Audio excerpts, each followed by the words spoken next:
Hello and welcome to my video on plyometrics for football. Plyometrics.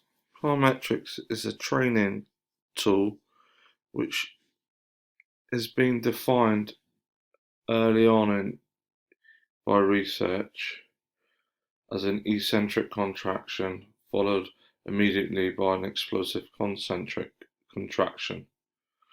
And this definition was defined by a few researchers in the 1980s, and especially by Wilt in 1975, who first came up with the term plyometrics. However, this has been expanded later on to include a third phase, the amortization phase or transition phase, and even more up to date, the later plyometric exercise is defined as activity that involves capitalization of the mechanism of the stretch shortening cycle to increase efficiency of force production at a joint or increase performance.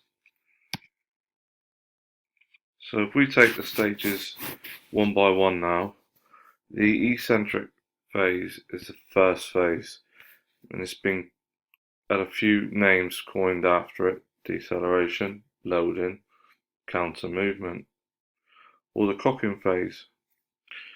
In this phase, we can increase muscle spindle activity by pre-stretching the muscle prior to the activity.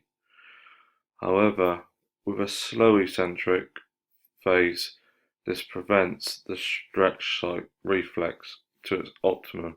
As we can see by the photo, the client is in an eccentric phase of the plyometric jump.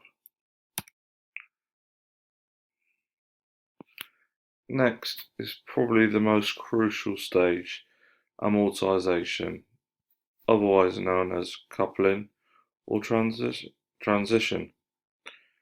This phase defines the amount of energy that can be used, and it is used in the stretch shortening cycle.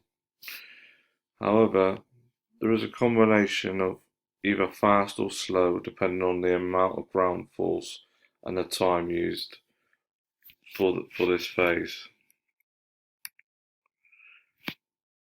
And lastly is the concentric phase, which is being called the rebound, push-off or propulsion.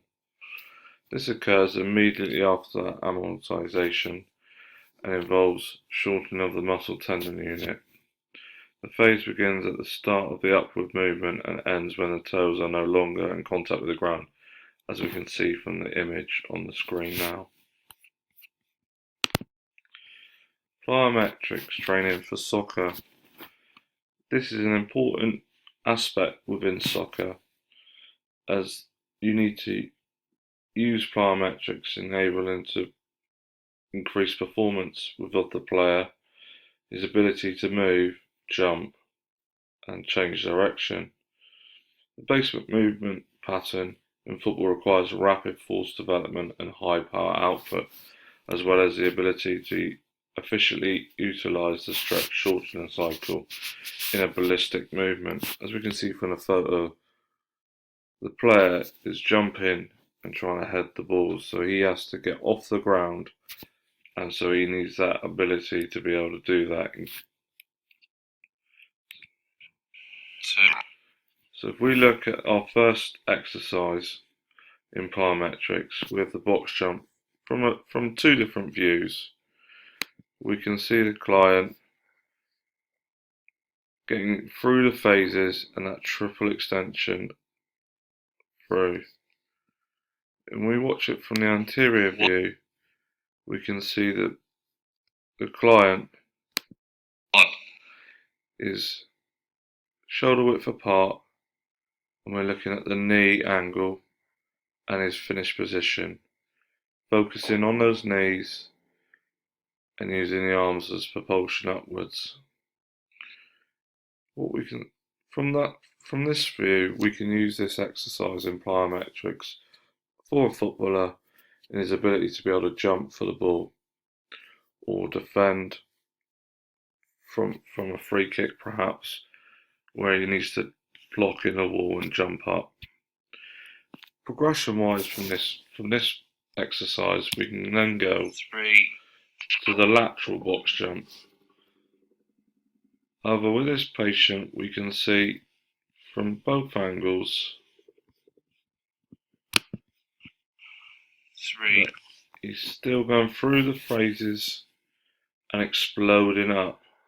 However, we can see from the left hand video that the patient twists his body, whereas really, for my client, I really need him to practice not twisting at this stage.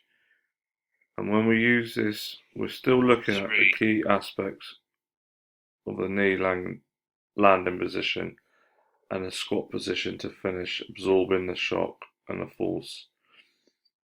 This exercise is quite good for the footballer, and in this case the client, as he is recovering from an ACL injury, which, as we know from research, can be caused by landing from jumping. So here he can be knocked off balance from the going up for a challenge.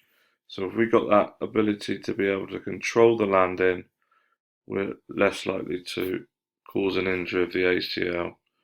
Our final progression for this client is the box jump from box to box, which we gradually move from a smaller box to a higher box. And from the lateral viewpoint, we can really focus on that amortization phase where he really needs to be quick off the floor and rebound up quickly. In slow motion it looks slow, but in retrospect it's quite quick. Again, we're looking at the drive through the arms, the triple extension of the ankle, knee and hips, the amount of contact time on the floor we need to try and improve, and his knee position. But as I say, this client has recovered from an ACL injury, so we can tell from his knee position there is a little bit of stiffness within the knee joint and some valgus in there as well. We go from there. What can Plyometrics in the future do for this player or this client? Well, we need to think about plyometrics in terms of it fatigues the athlete. So plyometrics in football need to be done early in the morning or at the beginning of sessions due to that fatigue aspect. And as in prescription for this, my client, I would recommend, from the research we can see that if he has 2 sessions per week, he's going to inferior improvements in jumping and sprinting compared to the research which compared over a 4-session week.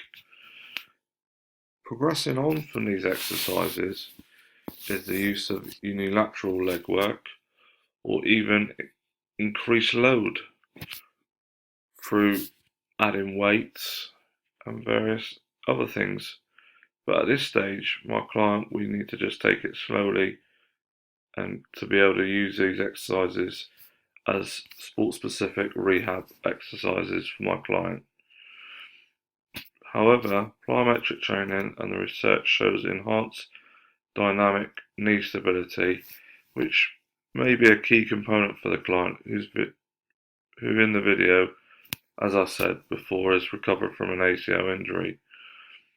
And we are aware, in the video we can see some stiffness in the joints. So we need to be aware of that and maybe work on that in the future. And here are the references from this video.